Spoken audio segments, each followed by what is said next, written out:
じゃあちょっとご紹介だけさせてもらいます。はい、皆さんこんにちは。ありがとうございます。本日は、ジュリアン・シャムロワさんと山川ご夫妻をお招きいたしました。山川ご夫妻は日本スピリチュアル界の第一人者であり、翻訳家、講演家で、アルケミスト、前世療法、ザ・シークレットなど、引き寄せという言葉の生みの親でもあります。山川明子さん、山川光栄さんご夫妻にお招き、させていただきました。そして、ジュリアン・シャモロワさん、フランス・パリ在住で、ワンネスの扉の著者、最近韓国でも翻訳されました。そしてパリ在住、パンケーキレストラン経営者、パリで畑のコミュニティを主催されているジュリアン・シャムロワさんと対談させていただきます。ありがとうございます。お願いします。お願いします。すごい楽しみにしてました。本当に。ジュリアンさん、先ほど見せてくださってたんですけど、本を、山川先生の本を、山川さん。電子クラブへようこそ。恥ずかしいです。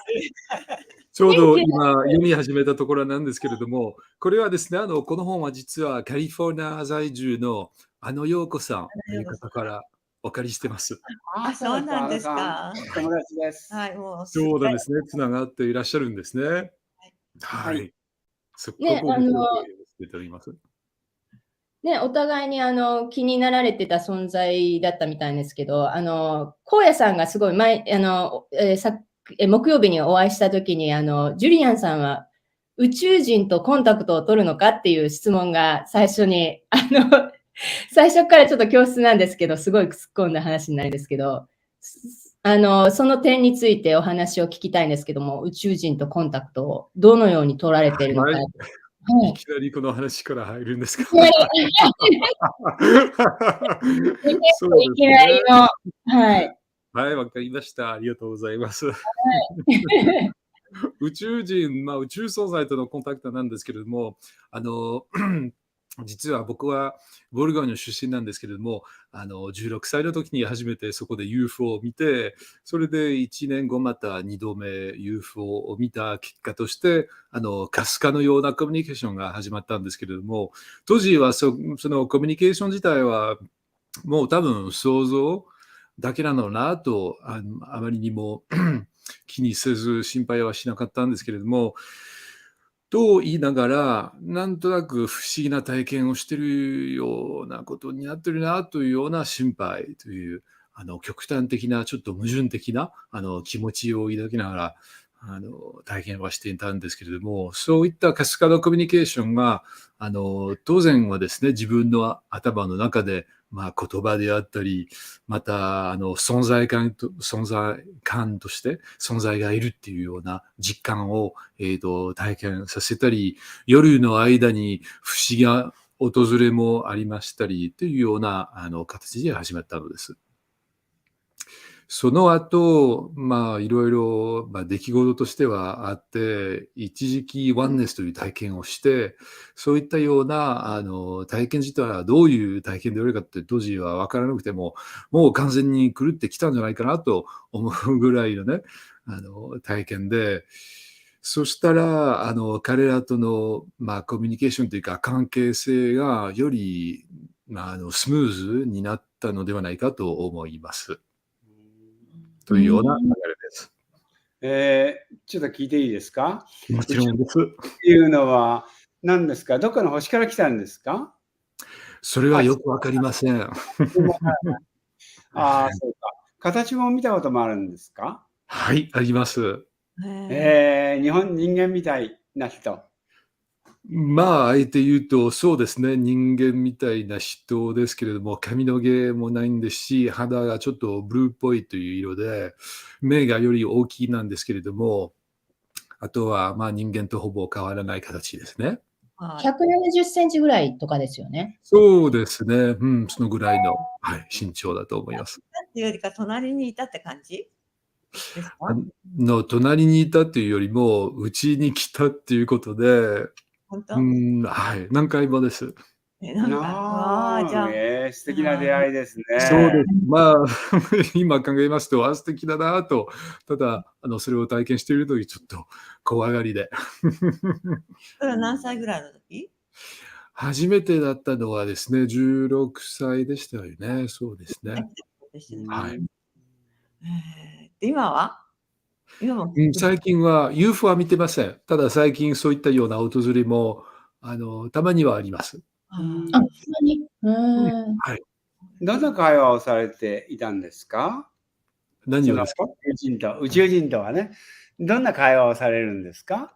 そうですね。お話の内容なんですけども、なんと言えばいいんだろう。まあ、エネルギーの流れであったり、スピリチュアル系の話ばかりなんですね。具体的と言いますと、そういった、今ここ、今は全てっていうことで、私たちはみんなつながっているということと、波動の大切さなどというような話なんですけれども、当時はですね、私はどちらかというと、そういった話を聞きますと、日常生活でそれらは役に立っている情報なのかとちょっと疑問に思ってたんですけどね。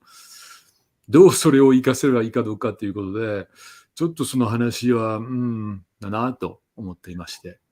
でも、まあ少しずつ、自分も人間として、ね、そういうところをちょっと磨いてみれば、役に立てるかもと思えるようになったと思います。どうにか。最初って脳でなんかこんなメッセージ嘘だとか、こんなの受け入れられないとかってすごい抵抗されてたじゃないですか。そうなんです。はい。最初の頃にはですね、脳っていうか思考なんですね。決してそういったようなことはやっぱり気のせいだろうなと最初思いまして、それであまりにも抵抗はできなくなったぐらいには、じゃあ話は頭の中には聞きたくないとお願いもしましたし、まあ精神的にはなかなかね、安定していないと、ものすごく、巻き込まれるような気がしていましたので、そういったお願いをしながら自分の心の安定性を保とうとしていたんじゃないかなと思います。で、かたややっぱり学校に通ったり、その難しいことを勉強したりなさったり、経営をなさったりっていう、もうちゃんと実生活は 100% 生き生きと過ごされてたわけですよね。まあ、できるだけね、日常生活の方は現実と思いながら、夜の間には不思議な、現実もありっていうような、ちょっと曖昧な生き方をどうにかしようとしてきましたが。お友達に話しても、話されたんですか？それのお友達には秘密。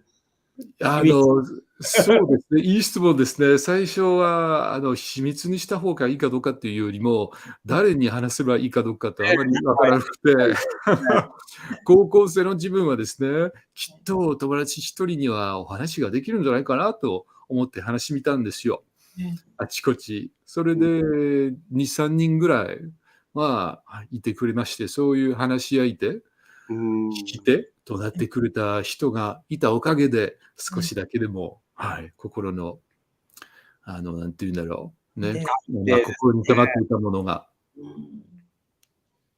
文通とかもされてたんですよね。そういう、全然知らない人たちのその雑誌とかで、その友達、その宇宙人とか興味ある人に対して、ペンパルしようって言って、で、その好奇心ってすごいですよね。そうやって自分でこう、コンタクト、そういう興味のある、同じ興味のある人とコンタクトを取ろうという、その行動力がすごいなって思ったんですけども。どうだろう。当時はインターネットはそんなに普及はしていなかった時期でしたので、文通は割と普通かなと思いますが。ただ、コンタクトするっていうのがね、どういうしてもね、見つけて、それは面白いですね。ジュリアンさんのところに来られたんでしょうね。ねえ、なんか。なぜ現れたんでしょうねっていうか。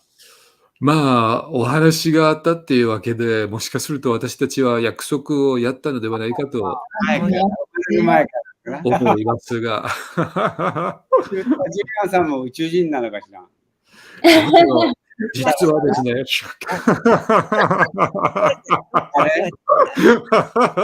でも、日本語はどこで勉強されました？日本語は。日本語はですね、ブルゴーニュ地方で、私は当時、学校とかそういう教えるところがなくて、教科書を買って自分で勉強を始めたんですけども、その後は少しずつそこで留学に来た日本人の友達ができて、で、彼らと、交換勉強しながら、一歩ずつ。僕から見たらもう天才だよ。やっぱり宇宙人だな。いえ。中国語もできて、英語もできて。いやー、すごい。いえ。ただ、時間の重ねだけ。日本に住んでなくてそんなに日本語流暢で、しかも日本のちょっっと文化もマインドもお分かりになられてるっていうのが、すごい、どういうふうに勉強してるのかなって、それこそなんかそのワンネス体験じゃないですけど、語学もそのアクセスされて、こう、下ろしてらっしゃるのかなって、すごい、その、ビッグデータかわかんないですけども、そういう情報をこう、バーって下ろしながら語学を勉強されてるのかなって、その点もすごく興味があったんですけども。それはもしかすると好きなことしかやっていないという結果じゃないかなと思います。素敵。やってきましたので。勉強ではないんです。語学は専門で勉強しているわけではない。ではないです。趣味でやってきました。趣味でね。あまりにも好きで、日本語が好きで、好きでもたまらなくて。勉強せざるを得ないっていうか、勉強じゃないでしたね。趣味でやってるからです。そのぐらい日本が好きで。日本に来たことはあるんですか？いらして何回か日本にはいらしてるんですか？しょっちゅうっていうか。しょっちゅうっていうか、そうですね。最近は1年2回ぐらいはちょっとお邪魔してます。で、そこでいらっしゃいましたよね。はい、今年の2月でした。で、セミナーだとか？セミナーをしてるんですか？日本で。そうですね。ワンネスの扉が出版されてから、セミナーお話し会、簡単な形でのお話し会を。ワンネスの扉ってまだ読んでない。読んでないので。そうですか。ごめんなさい。すごいいい本です。風船がこんなにナチュラルスピリットさんです。出版会社。多分うちに本箱を探したらあるような気がしますので。ありがとうございます。すいません、本当に。いいえ、こちらこそすみません。すごい。ね、いい本だから韓国でも翻訳されて、なんか、すごい。また違うんですね、日本版と。ちょっと似ていますね。カバーがちょっと違いますけども。やっぱり人々のその意識っていうのも、このオープンコンタクトに対して興味が、その宇宙に対してそのオープンになるっていうのが意識的に多分、その集合意識的に開いていってるような感じがするんですけど、その代表者としてなんかジュリアンさんがなんか選ばれてるって感じがするんですけども。選ばれたってわけじゃなくて、その道は自分で選んだ道だと思います。どちらかと言いますと。そうですね。決めてきたって感じですね、本当にね。思います。最初でもその、どうぞ、あきこさん、どうぞ。井田さんどうぞ、純子さんどうぞ。はい。ありがとうございます。最初ってその、なんかその、メッセージが来たとき拒否をされてて、思考で。でもやっぱりその実質的なその生活って大事だからって言って受験勉強に身を置いて、その日常生活をコツコツとすることが大事ってそうしながら、走りながら、やっぱり宇宙ともコンタクトを取ってバランスよくされてたって書いてらっしゃったんですけども、そこってそのバランス取る秘訣とかってどのように工夫されてたんですか？もうその受験勉強されてるときはもう一切もう宇宙のこととかコンタクトとか取らないって決めてたんですか？はい、おっしゃる通りです。バランスがよくできているかどうかわかりませんが、ただ、できるだけ今ここその日常生活は、本当に自分にとって最も大切な体験ですので、あえて言いますと、いくら宇宙からあれこれが降りたとしても、やっぱり今ここだなといつも思ってますし、例えばですね、目で見えない存在からのメッセージが届いているんですよ、途中で、日常生活の中では。それを一応メモは取ってきますけれども、ただやっていることをまず最初やってから、その後、時間があったら、またメモに戻るっていう形でやっているのですが、失礼かもしれませんが、そういうやり方でやっています。コミュニケーションはフランス語なんですか？何語？いい質問ですね。何語なんだろう、これ。テレパシーとか。ちょっと考えたことがないですね。ちょっとテレパシーかな？でも書き取るときにはなんで？うん。人る時にはですね、場面によると思いますね。日本語であったり、フランス語であったり、時には英語であったり、そうですね。面白いですね。すごいですね。どうだろう。はい。言語は向こうから見るとあまり大切ではなさそうですけど、とは言いながらですね、やっぱり日本語はちょっと特別かもしれないですね。と私は思います。日本語はどのように特別だと思われですね、まず、この本、ワンネスの扉はフランス語ではなく日本語で出版されたということからなんですけれども、実はですね、この本を書くまでに導かれたんですよ、私は。もともと作家でもないですし、本を書くとしてきたら当然フランス語で書くのは当たり前じゃないかなと思っていたのですが、なぜそれを日本語で書くことになったのかと、今でも不思議だと思うんですけれども、でもやっぱり日本語の方ではよっぽど、それは自分フランス人が言うんですけれども、そういったようなスピリチュアル的、宇宙人とかそういう話を書きますと、言葉としてはよりはっきりと表現ができるような気がします。一度、ワンネスの扉、一番最初のところをフランス語で書いてみました。それで書いた結果として、やっぱりなんか違うなと感じていて、日本語で書いた方がよっぽど伝われるような気がすごくしていましたので。伝えることがちゃんと伝わるっていう感じ、書けるっていう感じ。言葉の裏側には何かがあるんじゃないかみたいな感覚でした。面白いですね。言葉の裏に何かがある。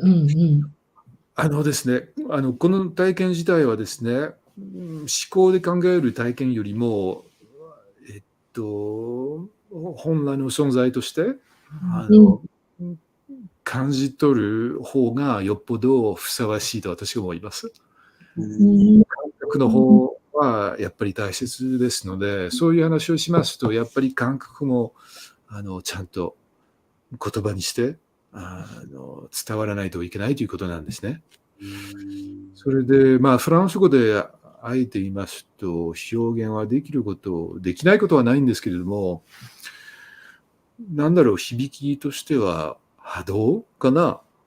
日本語の方がよっぽどそういうような体験を表現できる言語ではないかと私は勝手に思いますけども。フランス語では出版されないんですか？されてはいません、今の時点では。じゃあ日本語で不思議ですね。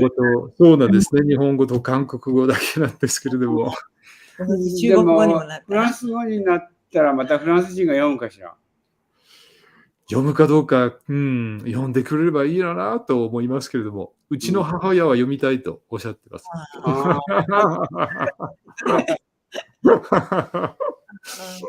でもそのうちフランス語で出そうですよね。でも少なからずそういうそのスピリチュアリティに興味をお持ちの方ってフランスの中でも言えないだけでいらっしゃると思うんですよね。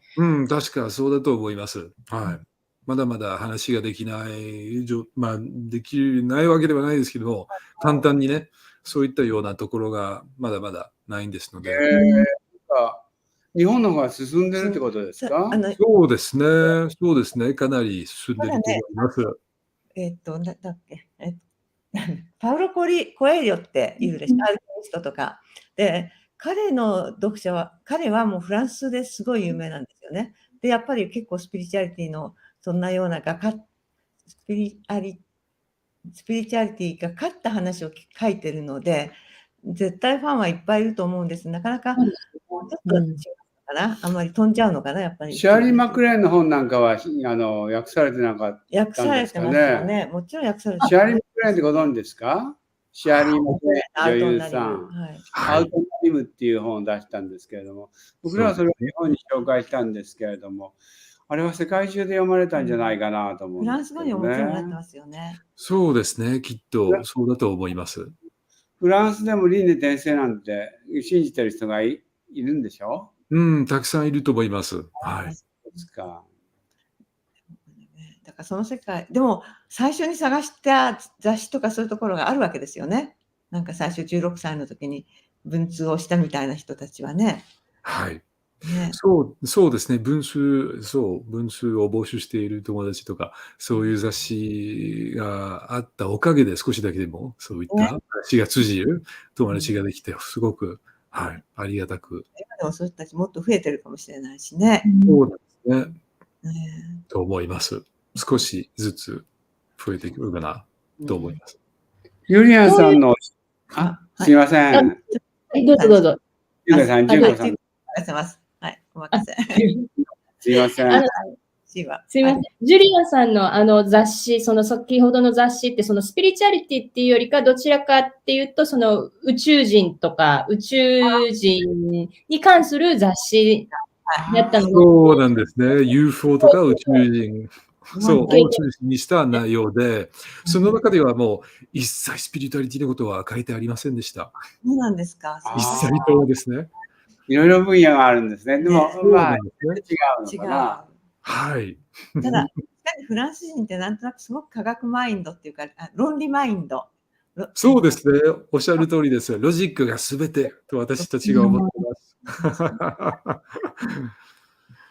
そのロジックがすべての中で、その感覚とか感情がすごい大事って本に書かれてたんですけども、この、視聴者の方もこの感覚とか感性とかってどういうふうにこう磨くだとか、どういうふうにその感覚感性とか、こう鋭くさせるっていうのがすごい、皆さんご興味持ってらっしゃると思うんですけども、どういうふうにその磨いていかれたんですか？その思考から感覚っていうのをより大事にするっていうのを。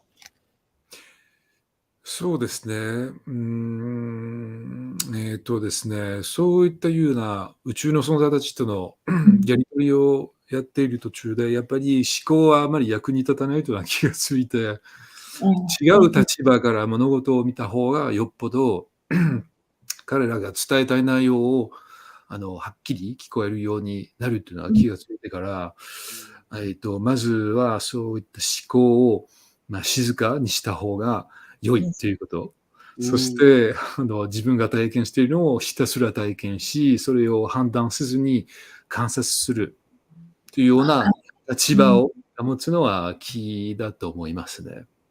言うのは簡単ですけど。宇宙人がなんか地球人に教えたいっていうことのポイントはどこなんですか？平和な世界を作りなさいっていうこと？それともどういう感じなんでしょうかね？ポイントは。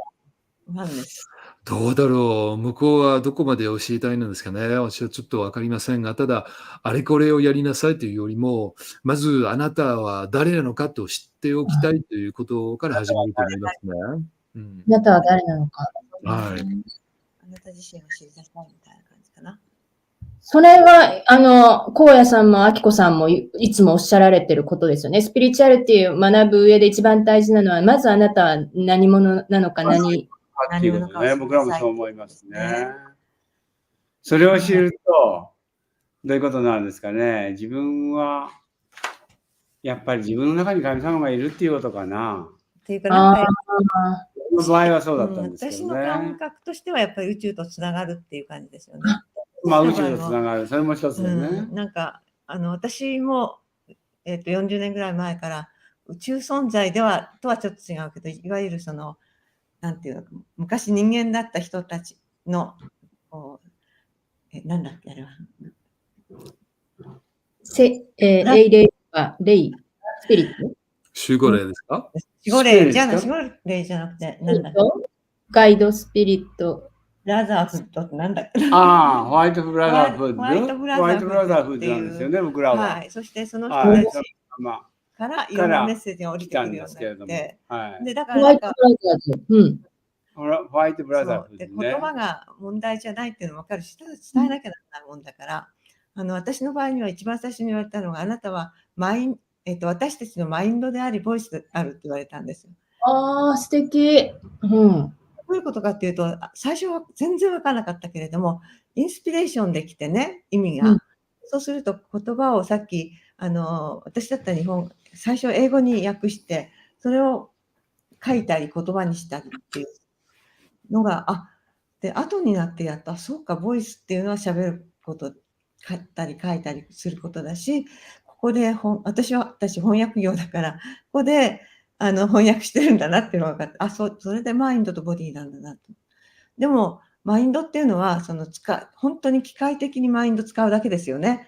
なんか考えてるわけじゃなくて、ただ本当に翻訳機になりなさいっていう感じでね、やってきたなって感じはしますね。おっしゃるなみたいな。そうですね。私もそんな感じがします。ねね。なんか、どちらも山川さんもジュリアンさんも管になってるっていう感じなんですよね。なんか通して。本当管ですね。それはなんか僕らはエネルギーを下ろしてるのかもしれないですよね。荒野さんがその講演されてる時って、なんかいろんなエネルギー体が来られてて、なんかいるだけで喋ってない時でも癒されるんですよね。だからあり方で講演で癒すってすごいなっていつも、ありがとうございます。喋ることより、いることで。喋ることも素敵なんですけども、いるだけで波動で癒しが。喋ることって、口から出任せ。出任せですよね。何でも喋ってるだけですよ。すごいうまく喋りますよね。すごい、でも人をインスパイアされますもんね、荒野さん。それはありがとうございます。なんかいつもおおらかに、なんだろうな、そのままでいいんだよっていうのをやられてて、すごいそれで安心感っていうか、言葉と波動で癒されるんですよね、講演会行くといつも。なんか自分で思ってるよりも素晴らしい存在ですよっていうことと、みんな平等だよっていうことと、それからみんな神様からのエージェントっていうのは僕の伝えたいこと。それから愛と平和を広めること。そうかな。そうしないってことかな。でもそこに行き着くというか、最初全く反対の世界にいたじゃないですか。いわゆる、はい、大蔵省だとか、競争だとか、そこの世界にいて、なぜ真反対の平等だよ、愛を伝えるっていう、それも、生まれる前に決めてきたことですか？途中から分かった。何を伝えているために生まれてきたかっていうのも分かったんですよね。で、私たちそれからアレキサンダー・エベレットじゃない、愛と平和を伝える。最初のきっかけはね、本当にそんな意図も全然してなかったですよね。で、なんかそんな風になりたいとも、そういうことを勉強したいとも全然思ってなかったんですね。で、それが、巻き込まれたっていう感じだな。友達からライフダイナミクスというセミナーを勧められて、英語の勉強をしようと思って彼は行って、で、そこでなんか人が変わり始めて、自分自身を知るっていうことを始めたんですね。自分は何のために生まれてきてるのかっていうことでね。で、私は8ヶ月遅れて、同じセミナーを取ったら、私の場合はすごいきつい人生を送ってたんで、きついってどういう意味かっていうと、自分で自分を縛ってたから。で、それが、なんかパラッといろんな、ほどけた途端に、私の場合はパラレルワールドに行っちゃったって感じで、全然違う世界に行っちゃったんですね。でもそこは全ての始まりだった。で、気がついてみたら、なんかスピリチュアリティっていう言葉がだんだん入ってきて、で、2年後か3年後、2年後にアウトになりもを読んで、少しずつ入ってきてたけど、そしてそれからもう私たち人生バラバラバラって変わり始めて、で、チャネリングは始まるわ、何は始まるわって言って、もう40年ぐらいやってますよね、本当に。輪廻転生を伝えるってことかな、僕らは。ジュリアンさんが生まれる前から若いんですね。80年生まれです。じゃあ、私たちが41年生まれ、僕。だから彼がちょうど目覚め始めた頃に生まれてる。僕は41年生まれ。今81、81歳。今年81歳。もう、すごい元気ですよね。いや、なんか。いうかわからない。ダメ。80歳超えると、どうなっちゃうんだろうと思う。だって、YouTube されたり、で、インスタライブも、こう、なんかミコさんがインスタライブされてたから、どうやってやるのとかって聞かれてたりっていうのを拝見しまして、すごい柔軟だなとかって思って、普通になんか81歳の方ってなんかそういうものをこう新しいものをこう受け入れる拒否する方が多いのに荒野さんいつも本当に好奇心旺盛だなってすごく感じました。インターネットが始まってからすごい人生変わりましたよね。でそれが今までは結構怠け者であんまり何もしなかったんだけど、僕なんかもパソコン買ってからなんか急にいろんな人生が変わる。もちろんそれまで翻訳はやってたんですけれども、それからこう発信っていうのはすごいできるようになりましたね。やっぱり80代になったらもうなんか何もしなくていいっていうふうに自分を許すような感じ。もうなんかいるだけでもうなんていうのかな、もう平和に暮らしてればいいやって。やっぱりね、本も出さなくてもいいと。しなくていいと。歌って踊ってればいいと思う。それからね、若い人たちがもう本当にジュリアンさんとか、もう日本でもいっぱいいるからもう若い人たちが。やっぱりそういう方たちっていうのは、私たちはなんかこうやっぱりじんわりした年寄りのエネルギーで癒すかもしれないけど、それとは違ってなんかやっぱり生き生きしたね、そういうエネルギーで、もう純子さんもそうだけど、そういう人たちにバトンタッチしていく時代。若い人たちもお任せですよ。お任せ、本当に。本当に。若い人の時代ですよね。で、時々使い道があるんだったら使っていいよみたいな感じ。いや、ちょっと第一線で、旗を振ってあげててほしいです、すごい。なんかいらっしゃるだけで、前で旗振ってるだけで、なんかすごい安心するっていうか、安心感があるんですよね、お二人がいると。なんか本当に、見るだけで、すごい宇宙の源とつながってるような感じが、私だけじゃなくて他の皆さんもされるから、だからすごい、荒野さん、あきこさんって皆さんいらっしゃるのかなってすごく思います。なんかすごい安心感がすごい、なんかいらっしゃるだけで、周りに与える安心感が。そんなこと言っていただいて。もうやることなしっていう感じですよ。っていうのは、黒子じゃない。黒子ってわかります？黒子って歌舞伎なんかの後ろで真っ黒いの前に出る人ではないっていう感じね。だからはい、あんまり後ろの方で静かにしてますって感じです。静かにできないと思います。目立っちゃいます。いるだけで目立っちゃいます。そういう帽子かぶってるからじゃないですか、もう。ってるから素敵。本当。素敵ですね。本当に素敵。やっぱり、なんていうのかな、やる気力がないよ、80代になったんだなと。でも自分で年齢を取って言いながら、こういうことか、年寄りっていうのはっていう感じ。ただ今、いつまでまでコロナの3年間、彼は病気してたんですよ、ずっと。で、今やっとってだから私から見ると、なんかすごいやる気満々みたいな。そんなことは全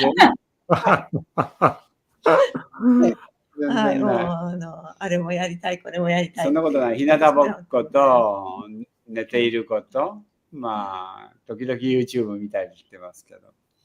ね、歌うことと踊ることがいいってね、おっしゃ踊って笑って好きなことうん暮らしてくださいっていう感じ、僕の。それによってやっぱ感性って磨かれそうですよね。この思考を取る感じだと思うので、歌ったり踊ったりして、すると思考が停止になって、スピリットダンス、あれはすごいです、本当に。そうですね。はい。もうあまり何も考えないで踊って楽しむ。自由に踊るんでね。で、そうすると、本当にこの頃、最初に20年やってるんだけど、20年前は本当にみんな踊れなかったんだけど、今、ほとんどの人がね、1回目から踊るんですよ。自由に勝手に踊ってって言うと、日本人ってそういうのできない人が多いんだけれども、でもみんなもうすっごい楽しそうに踊って自由自在で、そしてみんな変わっていくんですよ。さっきおっしゃったね、やっぱりこう、マインド静かにして、今ここを体験するってことが割と自然にできちゃうっていう感じね。そう、私も夫妻のそのスピリットダンス参加させていただいて、だんだんその思考が外れていって、こう、緩んでいくのがすごい分かったんですよね。緩んでいけばいいね。あんまりガチガチしないで。ガチガチしないで。いや、本当そうだと思います。だからなんかその前も、そのジュリアンさんがおっしゃったそのラジオア、喜びっていうのを宇宙存在から、ただ喜びなさいっていうことがすごく私すごい心に刺さって。いいね。ただ喜ぶね。幸せになるってことでしょ。うん。まず喜びですね。そこから始めるっていうことなのなと。喜びからね。私たちが訳したの、ジョイっていう本があるんですけど、それはオショ、ラジニーシ、バグワン・ラジニーシってご存知ですか？はい。彼のジョイっていうのはやっぱりもう私たちの本質が喜びなんだよ。本質が喜び。喜び生きていることが正しいはずだっていう感じですかね。それが普通のこと。自分の本質に戻ればもう喜びそのものになれるんだよっていうふうな感じのことをいっぱい書いてるんですよね。その通りだと思います。ねえ。まあね、自分が喜んでいれば、周りの人にもこうなんか喜びを与えるっていうことになりますもんね。ニコニコしてる人はもう喧嘩しないで平和にっていう、そこですけどね。ラジワ。うん。ラジワです。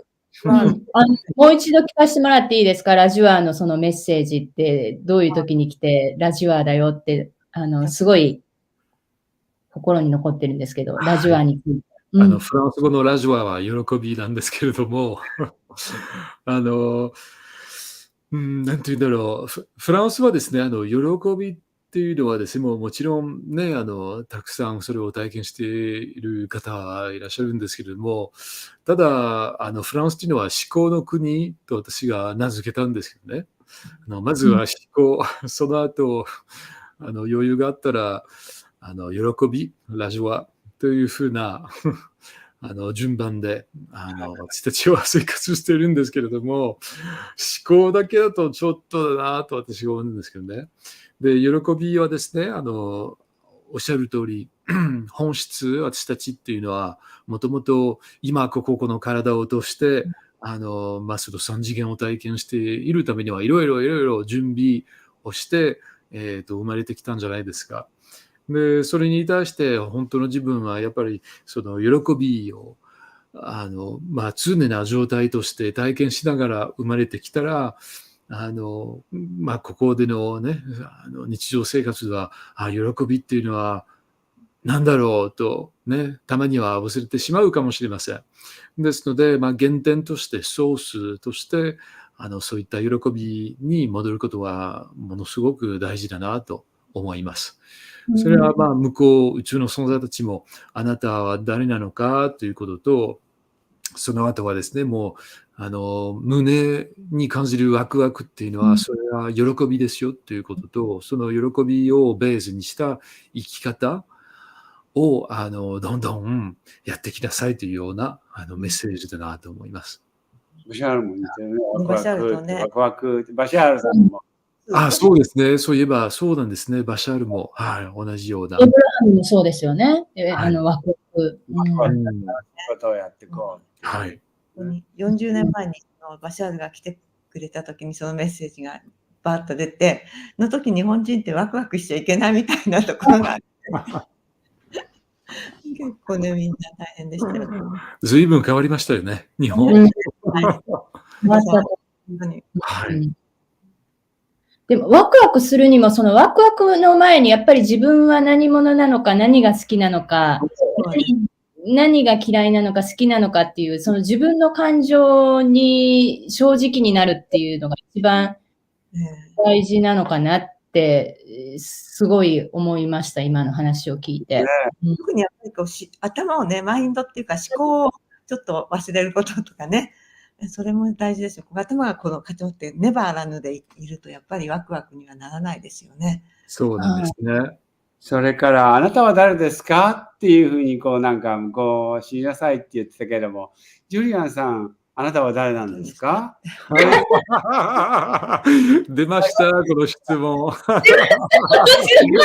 ろそろ出るかなと思ってたところで。うまい。そう大喜利うまい。僕はのタイミングで。私は誰っていうのが、こうなんか、自分なりの答えはあるから、ね。だからジュリアンさんどうかなと思って、一緒かなと思って、そこを聞きたいなと思って。ありがとうございます。ジュリアンさんにとって、僕にとってはですね、私たちはみんなつながっているっていうことで、一つになっていると私は思うんですけれども、みんな一つだって言わんですね。宇宙の一部っていうかというよりも、宇宙の一雫。あしてます。ワンドロップ。はい。そうですね。と思います。素敵。荒野さんはあなたは何者ですか？なんか、一つのこう、なんていうんですかね、宇宙意識みたいなものがあったらば、私も宇宙意識の一部だっていうか、一つね、ワンドロップですよ。まあね、ドロップではないけども、意識ってどういうか。私はね、だから、そのなんか宇宙意識っていうのは、いわゆるみんなが神って言ってるもの。だから私は神です。あなたも神ですっていう。神様。創造主。あなたが、この宇宙を作ってるものの一部なんですよっていうか、神の一部。創造主。あなたは無限の存在ですよっていうことになりますかね。それは自分だけではなくて、みんなそうなんでね、それに早く気がついていきましょうっていうことなんだと思うんですけど。素敵。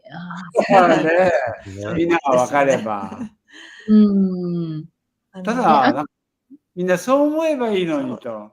僕は思っちゃうんだけども、そこがあれなのかな。でもやっぱりね、私たちはずっと寝てて、まだ寝てる人もいて、その人たちが目覚める、今すごく急激に目覚めてると思うんですよね。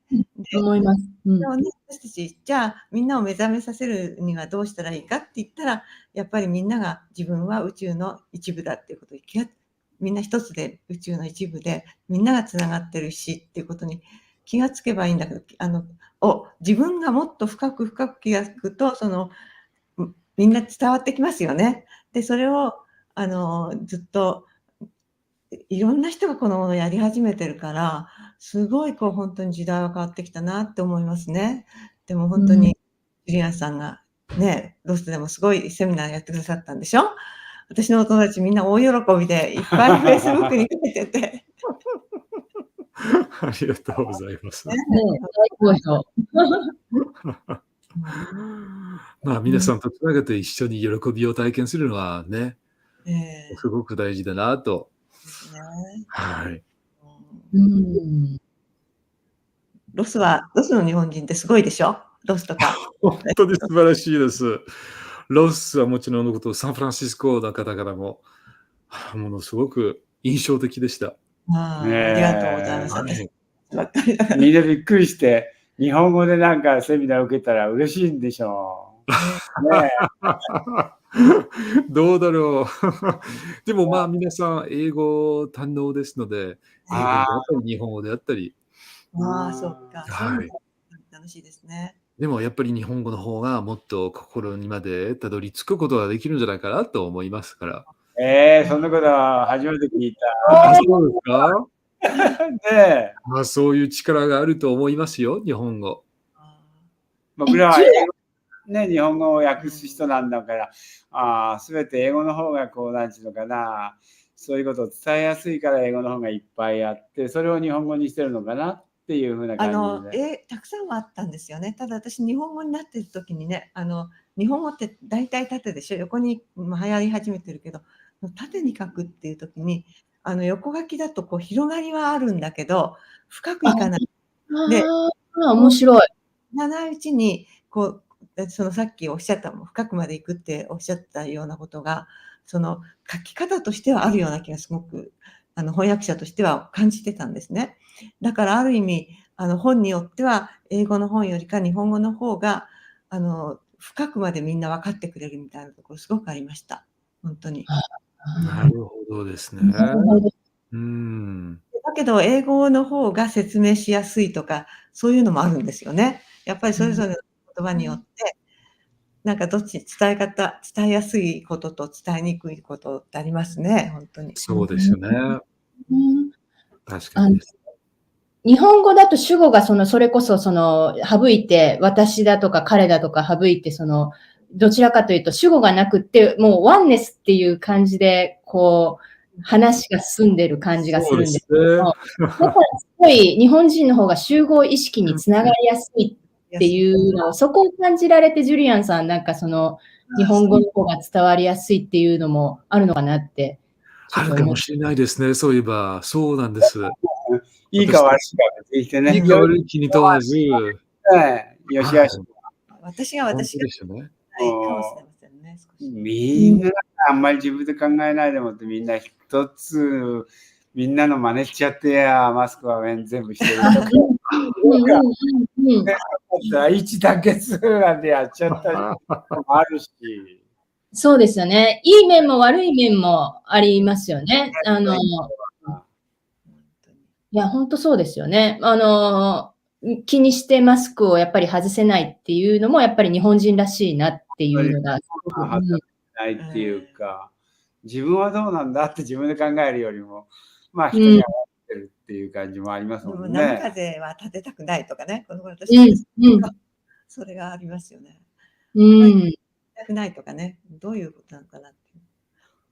だから一人一人、あなたは何者かっていうのを一回立ち止まるっていうのが大事なんですかね。なんか集合意識ワンネスだけども、その上で、やっぱりあなたは何者かっていう、個人の意識も目を向けるって、どちらのバランスも大事なのかなって思う。その点、ジュリアンさんはなんかどちらのバランスもすごい、対目で生きてらっしゃるな。いや、バランスはどうにか取ろうとしてるだけなんですよ、私は。ただまあ、フランスにいながら、やっぱりフランスは私の国ですので、仕方なく自分の意見をちゃんと伝わらないとコミュニケーションはできない国なんですよ。大変ね。で、今度、日本行くと話をしますと、私っていうのを伝わるのもいいっていうことですので、そういうような力点的なね、体験をすると、ものすごく人間としてバランスが、なんて言うんだろう。まあ、そういったようなことを体験できるなと思って、地球ってなかなか面白い場所じゃないかなと私は思います。文化によってね。まあ、私とは何かっていう、その国によってまだ違う。国によって違うので、日本も言われ始めたらみんな、私は宇宙の一部、みんな一つっていうのがなりやすい国かもしれないね。こうやって固まってるでしょ、近い、もう人と人の距離が物理的にも近いから、なんか私なんか電車に乗ってったら、私の周りの人はみんな私のエネルギー伝わるかしらみたいな気がするんだけど、それ早いかもしれないですよね、本当に。混み合って生活してるからね。でも、まだね、なかなかですけれどもね。早いと思います。すぐ。早いですよね、今ね、本当に。でもこれからどうなってくるんでしょう。平和な世界でありたいですよね。そうだね。なんか、この頃の日本の政府ちょっとおかしい。軍備拡張とかね。軍備拡張とか、なんか台湾がもう中国に占領されたらなんて、そんなことばっかり、ネガティブなことばっかり考えてるみたいだからね、恐れで生きてるっていうかね。ですね。そういうことで恐れているとそういうことが起こるんじゃない？自分で思ってるんだから。そうなんです。ね、そういうことですよね。はい。先生なんかもひたひたとこうなんか、みんな良くないことがありますよね。あんまりいいとは思わないけど、でも、うん。悲観的に心配もしないようにしようと思ってるけど、個人うん。的に。うん。なんかすごい分かれてますよね。その恐れる一方で、こう、若い人たちがスピリチュアリティについて目覚めていくっていうのが、ですよね。すごい両極端になってるような気が。しますよね。そうなんですね。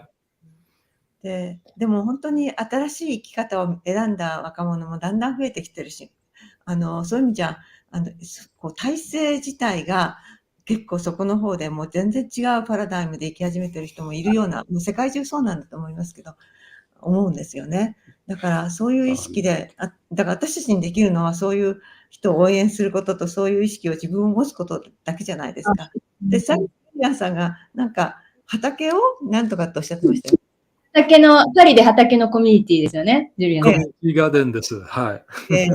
僕もガーデン大好き。なんですよ。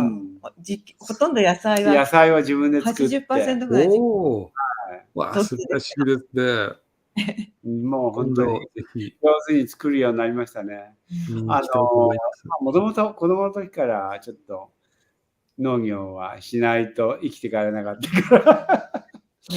だけど、やっぱり楽しいですね。本当ですね。その自然の触れ合いを通して、いろいろ。ね。じゃあ畑もやってらっしゃるんですか、ご自分で。僕はですね、そうですね、このコミュニティガーデンで皆さんと一緒に野菜を作ったりはしています。はい、今、そのコミュニティは50人のメンバーがいて、で、私たちは、屋上、建物の上で、350平米の面積でやっているのです。いいです。私たちは郊外なんで、畑をちょっとちっちゃい畑を借りて、あと自分の家の庭で、作って、結構いっぱいできるとみんなお友達に配ってっていうようなことやって。素敵ですね、これは。それは自然と共に生きることではないでしょうかね。そうですよね。とっても大切だと思います。で、日本は、すごくこれからもう災害とかそういうことについてのメッセージは全然来ないんですか？将来予測とか、宇宙からこういうことが起こるから用心しなさいみたいなことはないんですか？ジュリアンさんのメッセージ。今のところはないんですね。そうですね。でも、先ほど私たちが話したように、恐れよりも私は喜びを選んでます。そうですね。本当に恐れよりも。何があっても大丈夫っていうような心の持ち方で自分たちのいきたいと思います。心配しない。アティチュード。はい。ね。ポジティブに。そうなんです。見るわけね。そういう言い方をしますと、何でも乗り換えられると思いますので。あんまり心配しない。はい。だから、そういう心配のメッセージは来ないってことですよね。ね。先ほども選ばれたんじゃなくて、自分でその道を決めるっておっしゃってましたもんね。自分でその、この道を行くのかっていうのを自分で決めるっていうことなんですよね。できたんじゃない？いや、でも私ね、ジュリアンさんの言うこと今思い出したんですが、私同じことやってるんですよ。私、だから40年ぐらい前に、40年前だ、30何年前にいきなりやっぱりチャネリングが始まって、で、それでいろんなことがあって、一時辞めて、で、それから、だけど辞めた時にちょっと怖いことがあったもんですから辞めて、でも自分で決めたってことを今思い出したんだけど、もしこのチャネリングがその世の中っていうかな、自分にとっても人にとっても役に立つことだったら、私にまたメッセージをくださいって言ってもう一回やり始めた時にちゃんとメッセージが出てきたんですね。時私は自分の責任でやっぱり受け取り始めたんですよ、その時。やらされた時、自分の責任で。だから多分同じこと、それもね、16歳で決めたっていうからすごい、私も40何歳になってたんだけど、やっぱり自分で決めるんですよね。私決めたんだっていうことを今思い出した。そうだと思いますけども、はい。この前、あきこさんがそのおっしゃってたのが、その、荒野さんが喘息で3年間ご病気で苦しんでた時に、私はいつもどこか自分の人生、その脇役でいたけども、こう、自分が主役になって引っ張っていかなきゃいけないって、自分がなんかこう、やるぞって、なんか入ったっておっしゃってたのが、多分、そうですよね。そのチャネリングするのも自分がやるぞって言って決めて、でただ、その主人が病気になった時には、私はいつも主人の後ろを歩いてればいいと思ってたら、彼が動けなくなっちゃって、で、なんか翻訳もやんなきゃなんないし、本屋さんとの交渉もしなきゃ、突然、あんたが主役って言われたみたいで、って嘘でしょみたいな、そういう、その時はやらされてるって感覚のがあったかもしれない。その時とそのチャネリングの時期が重なったってこチとャネリングで決心した時の方が早かったですね。の方が早かった。半年ぐらい早かったですね。そのチャネリングはそこからその、まあ、荒野さんの、薬を使わないっていうのも下ろしたりだとか。はい、ずっと来まし下ろすっていうか、向こうから来るんですよね。薬飲んではいけないとか、医者に行ってはいけないとか。で、まあ、僕らは、それを忠実に守ったわけですけど。本当に嘘か本当かよくわかんないのにね。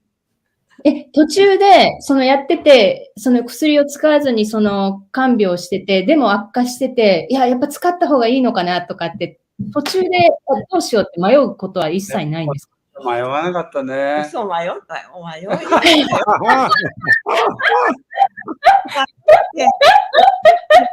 行こうかっていうと彼が嫌だって言うんですよ。で、彼がもう我慢ができないからお医者さんに行きたいって言った時がもうちょっと頑張れって言うんですよ。で、結局、それやってた。うわ、素晴らしい。本当に薬はダメですよね。薬あんまり飲んじゃ。もうでも目的が分かってて、彼がやっぱりもっとね、16歳の少年は綺麗だけど、40何歳のおじさんはもう真っ黒い、真っ黒って言っちゃいけないけども、いろんな自分を浄化するために本当に自分を必要だったと思います、病気が。で、瞑想、喘息だったのでね、息ができないから、で瞑想してるわけですよ、四六時中。その間、すごいやっぱり霊的に成長しましたよね。そうかな。わからん。私も。でもそれを超えられて、すごいスピリチュアルの道に、僕は全然スピリチュアルじゃなかったんで、その前までは。何も知らなかったからね。40歳も。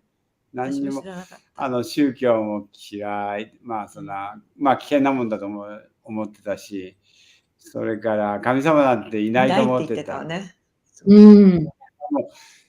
人生の後半で変わったってことかな。今はとっても信心深いですよ。神様に出るっていう感じ。180度変わるってかなりのすごいですよね。その大蔵省のエリートからその。向こう側の人から教えられてたと思いますけど、それがイエス様だと思うんです、僕は。全然イエス様に関係ないのにね、クリスチャンでもないのに、根性は。だけれども、もうなんか、イエス様のことはもう大好きで、イエス様の映画なんか大好きでよく見るんだけど、はい、だから、イエスさんってもう本当に頼ってますよ。イエス様で一つわからないこともあるんですけどね。あれは本当だろうかっていうか、神社でイエス様が怒って暴力を振るったって、あのあたりがよくわからない。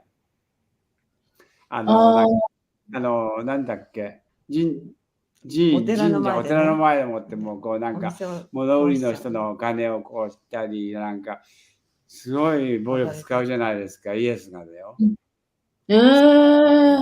そういうのが恨まれて、そして何ていうのかな、貼り付けになってくんだけど、それも一つの原因だけど、要因っていうか、そんなことしたの？なぜ？っていう疑問はあるんですがね、イエス様大好き人間でね、すごいクリスチャンよりもクリスチャンですよ。一人クリスチャン。一人クリスチャン。教会の人は神父さんとか教会なんか信じない。宗教は信じない。自分だけで。一人クリスチャン。宗教でも一人クリスチャン。それってなんか私ちょっと今思ったんですけど、前世からのその引き継ぎっていうか、その革命家時代とか、はいそのキリスト教をすごく信心深くされてた流れが、あると思います。いや、革命家の時は信心深くもなかったのよね、多分ね。まあそうだけれども、僕は教会のなんか、教会のね、一番偉い人だったこともあるんですよ。総長だった時もあって、王様じゃないけど王様じゃも、なんていうんですかね、寺院の大聖堂のトップだった時があって、とても悪い。とても悪い人とても悪い人クリスチャンだった時にはあんまりなんていうかな、いい人ではなかったと思いますよ。まあ、みんな今はクリスチャンじゃないけれども、とても楽しいお人話だと思ってね。いますけど。いろいろ経験されてのあれですよね。そうですね。ねはいそれはイエス様だから大好き。だからイエス様現れないかなと思ってるの。うんジュリアンさんは輪廻転生って生まれ変わりとかそういうのはもうどういうふうに思ってらっしゃるんですか？そうですね。まあ、輪廻転生という前世もあって、これからその後の人生もあるというふうな考え方を私はしていますけれども。昔のことをどんなだったか覚えてるとか分かってるとか教えてもらったとかあるんですか？そうですね。一度はですね、対抗催眠のセッションを受けたときに、戻ってきた記憶があるんですけれども、どんな記憶だったかと言いますと、実はですね、前世のいつかは分かりませんが、自分はですね、宇宙船の中に立っていて、これから地球のようなものを作り出しましょうというようなメモリー、記憶が出てきたり、そういう仕事をしていたのかと思って。やっぱりそうだったな。地球だけじゃなくて、やっぱり他の星にも住んでたんでしょうね。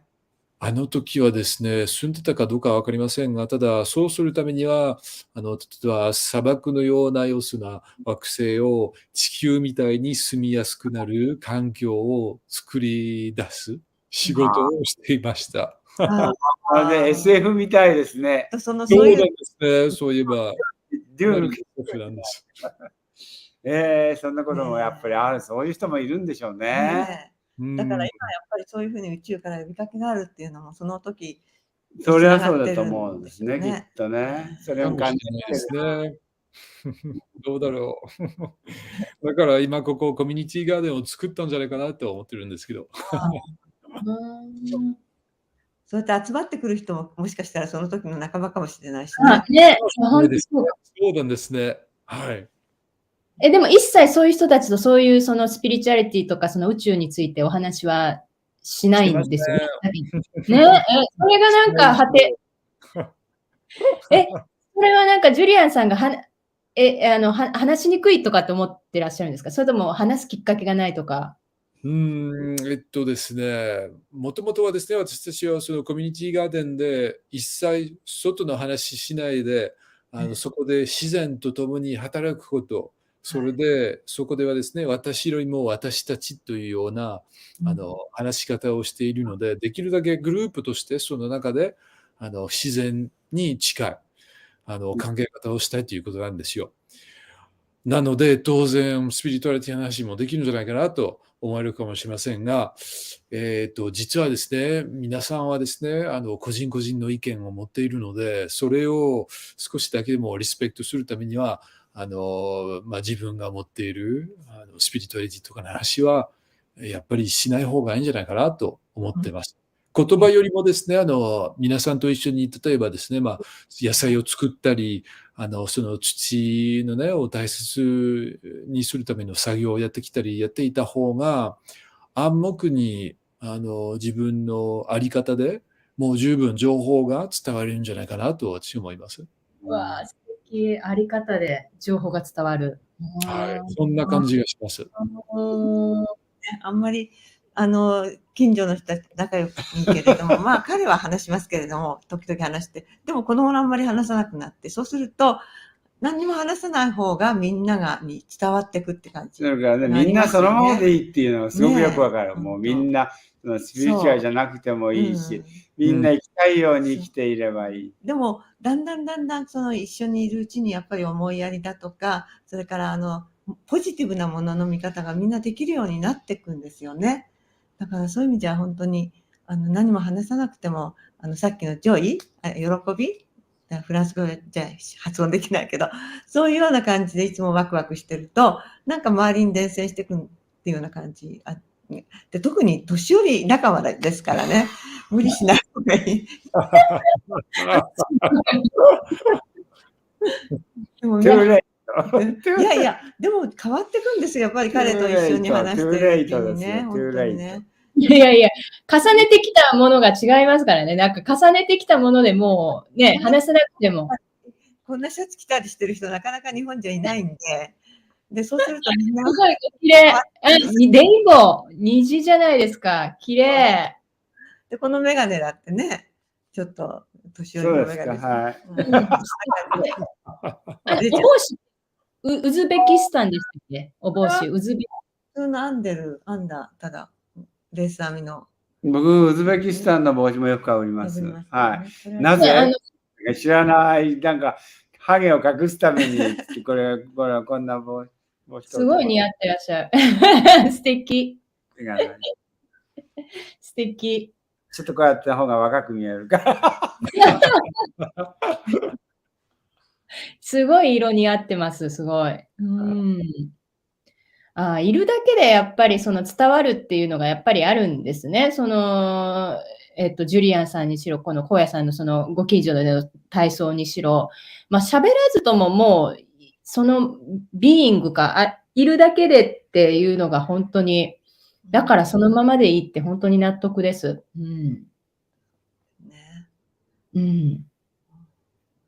いるだけでいい、そのまま。みんなね、どんな考え方もね。本当にそうだよ。人に押し付けることもないですよね。もうなんかみんなまでいい。まあ戦争はやめたいけれども、ね、戦争は賛成しないけれども、ただやっぱみんなそのままでいいんじゃないかな。対立しないってね、やっぱりこう本当にどっちにつくんじゃなくて、私の場合はね、こうなんかやっぱりちゃんとこう俯瞰するみたいに見てて、でもじゃあどうしたらいいかなって言ったら、自分自身の中の平和を増やすしかないじゃないみたいで、なかなか大体平和にだいぶなってきたけれども、目のことになると全然平和じゃなくなっちゃうけど、でもまあそれも許して、自分そのメモが悪いのもやっぱりもっと自分が広がるためのものだからっていうような感じで、もう人には押し付けない。やっぱり自分の責任はそこにあるんじゃないかなっていうような感じで、ちょっとこれはずるいかなみたいな気もするんだけど、今はもうそんな感じですね、本当にね。今ここにね。前世でね、なんか、世の中良くしたいと思って、革命をやったりなんかしてたんですよ。いつも不幸になってましたね。そうですよ。殺されたり。前世でですよ。もういいよっていう感じ。私はいつも奥さんやってて、なんか金策に走り回ったり死んじゃったから、私は残されて大変だったりしたのかもしれない。すごい運命ですよね。何回もご夫婦、3回ぐらいとかですよ。1、2、3、4回目。でも、まあ長いですからね。アメリカ、中国、ロシア、日本。フランスにいたこともあります。フランスにも。だから私パリに行くとね。もう皆さんもそうですよ。僕から言えばね。パリの街歩けちゃったんですよ。一人でも。全然なんかそんなあちこちじゃないけど、地下鉄なんかも乗れちゃって、フランス語なんてほとんど喋れないの。やっぱりそれはあったんでしょうね、フランス。感覚的にこの場所だって分かってって行けたってことですか？っていうか、こう、それこそ喜びを持って歩けちゃうみたいなところ。おー、素敵。不安じゃなくて。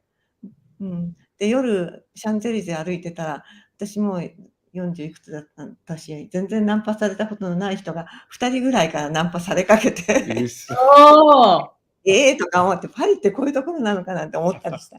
はい、こういうところです。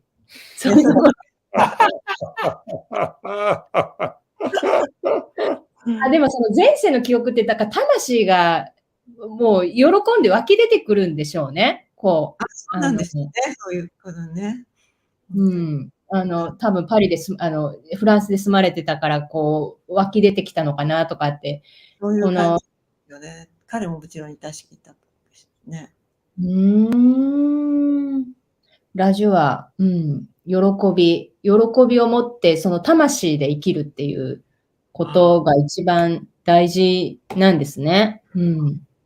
ラジオっていうのは、ジョイのこと？ジョイっていうののフランス語ですか？そうですね。そうですね。はい。ラジュア。ラジュア。ラジュア。フランス語って綺麗ですよね。あれじゃあ、フランスではそういうセミナーをやってらっしゃらないんですか？今のワンネスの。いい質問ですね。そうですね。今のところではですね、一度もやったことがないんです。それはちょっと困りますね。それはちょっと不思議だなと僕は思ってます。まず日本でやって。でも本当に日本でやってくださって嬉しいですよね。そう。なんか先ほどもそのジュリハンさんとお話しさせていただいてたんですけど、フランスの映画で、美しき緑の惑星っていう。はい、この頃また出てきましたね。この前も話してましたよね。20年とか30年前でしたっけね。ああいうこの原始時代に戻った作品っていうのかな、魂に基づいたその映画っていうのがフランスでもされてたっていうのがすごい印象的で。すごい進んでる。あれはでもフランスでは上映されなかったんですよね、確か。禁止され、ですよね。なぜ禁止なんでしょうか。あんまり本当だから。思考の国からです。思考の国からです。思考の国。そう。思考は全てと思ってる国です。ですから。